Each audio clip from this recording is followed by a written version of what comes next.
In January, New York City unveiled its Internet Master Plan, a vision to close a digital divide that currently leaves 1.5 million New Yorkers without mobile or home broadband connection. You might recall we spoke to New York City CTO John Paul Farmer about this plan, who described it like this. In the 21st century, broadband may be as important as electricity was in the prior century. And so we're looking at how we can ensure that every New Yorker, every person in every borough has access to broadband at home and on the go so that they can fully take advantage of opportunity, of education, of healthcare, of all the things that are increasingly online. Well, flash forward to today as COVID-19 pushes our daily lives online, and we're seeing just how crucial it is for New York City and really all of America to upgrade its broadband infrastructure. COVID is putting a stress test on our communications network. And part of what happens in any stress test is you realize where the gaps are.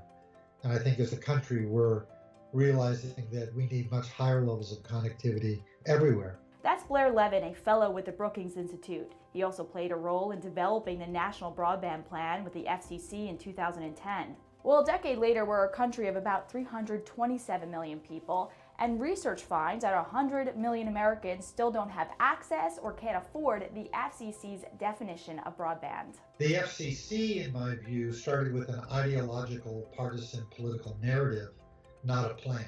When they formed their Broadband Deployment Advisory Committee, they literally started from the premise that the only thing holding back deployment was city regulation.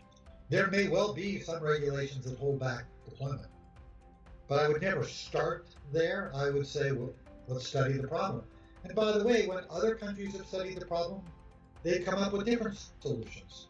And the countries that frankly are beating us in 5G, they do a lot more network sharing, for example. An idea that this FCC never considered. And that's what makes this plan so different. Unlike the FCC, which favored a top-down, one-size-fits-all approach, New York City is looking to engage in public and private partnerships that aim to bring new internet service providers to the table. There could be existing incumbent players, ISPs that have been here for a long time. There could be brand new companies that have never worked in New York before.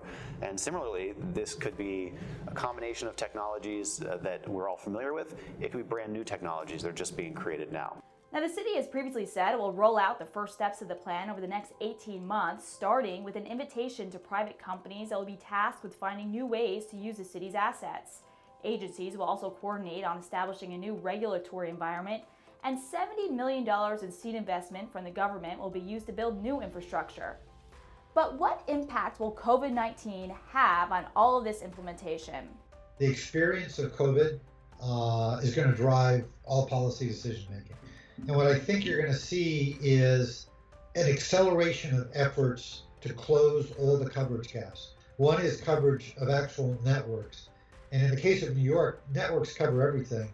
It's a question of the quality of the network. The second is the adoption gaps, right?